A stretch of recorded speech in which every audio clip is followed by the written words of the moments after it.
So employers want to know, well, how do we, charge them for their uniforms? And the answer is you can't, because there is no excess amount over the minimum wage that the employee is being paid. So you can never make that deduction. But for folks who are making more than, soon to be $7.25 an hour, to the extent that the deduction does not bring them below $7.25 an hour, it's not an issue. It's only when they go below the minimum wage.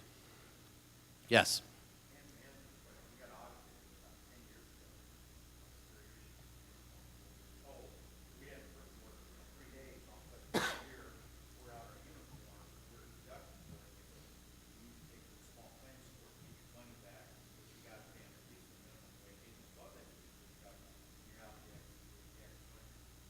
Right.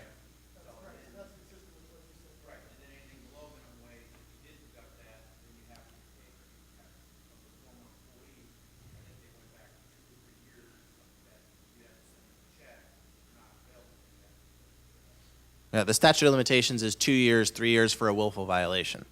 So typically, Department of Labor investigations are 2 years. They look back 2 years from the date of the complaint.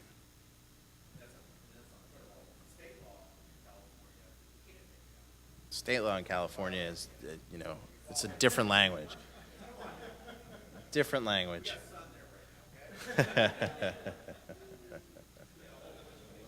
Right. Yeah. You might have the sun, but you don't have a tax refund. Right. Right. How do you think the state would respond if, when you owed them taxes, you'd send them an IOU? I don't think they'd like that, but that's what they're doing to you. All right. I think I have 5 more minutes or so. 10 more minutes. Excellent. So again, more typical violations. Pre-post shift time while arming and disarming. Again, same issues, failure to pay travel time. I don't think this is an issue anymore, but it had been in the past where you get paid every 2 weeks. So we say if you work less than 80, you don't get paid overtime, and if you work more than 80, you do. That is not how the Fair Labor Standards Act works. It works on a work week. A work week is 168 hours long. We don't care when you start it, when you end it, just that you start it and then end it 168 hours later. And if there are more than 40 hours worked in that 168-hour period, then overtime is owed regardless of what happens in a subsequent week. And when I say they don't care when you start it, when you end it, you can't change it every week. It has to be consistent. But you can start the work week whenever. There's an interesting way to set it up where you start the work week at Friday at noon. If you start the work week Friday at noon, and then someone can work 4 hours, 10 hours, it's 10 hours a day, and then in the first week you work 5 days, and the second week you work 4 days. And that will always work out to 80 in each week, even though there's one week where somebody is working 50 hours and the next week they're working 40. Or whatever that, 30, right? Yeah. After talking to everyone, I don't know that anyone has coverage issues. You all are covered by the Fair Labor Standards Act because you do more, because of that one, you do more than $500,000 worth of business, right? Right. Okay. Everyone knows the minimum wage is going to go up July 24th. To $7.25 an hour. That is the final minimum wage increase that started in 2007. I don't expect that it will be the final minimum wage increase. I think that that's almost certainly going to go up in the very near future after that. The question is to what and how. There's always this big debate about whether the minimum wage should somehow be indexed to inflation. But when you think about it from a political standpoint, I don't know that the Democrats in Congress are willing to do it. They talk about wanting to do it, but as soon as you index it to inflation, that issue is lost as a political issue. As soon as it's indexed to inflation, nobody ever thinks about it again. It's just indexed to inflation. If you enact a law where it says it's going to go up to $7.75, in 2010, but there's no provision after that. That means that at some point in 2010, there gets to be this giant fight in Congress about whether the minimum wage should go up. And you, I'm sure, understand which side the two parties are on that issue. And it was an issue in the 2006 election.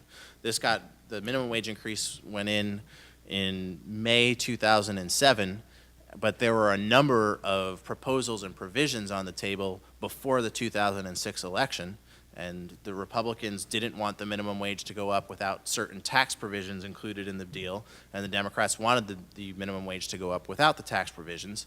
And so there was this political football that got to get tossed around before the 2006 elections and paint the Republicans in a certain way. And then when the Democrats won control of Congress in the 2006 elections, they were able to put in a 3-year minimum wage increase that will expire this year and will create the opportunity to have another fight about whether the minimum wage should go up before the 2010 elections. So I don't expect it will be indexed to inflation, although there's a lot of talk about that happening. The opinion letter issue I talked to you about already. There are many opinion letters on the website, on the Wage Hour website now. Provide a lot of useful guidance, and you'll just have to sort through them to see which ones have little asterisks next to them, which indicate that they were withdrawn shortly after I left the Wage and Hour Division.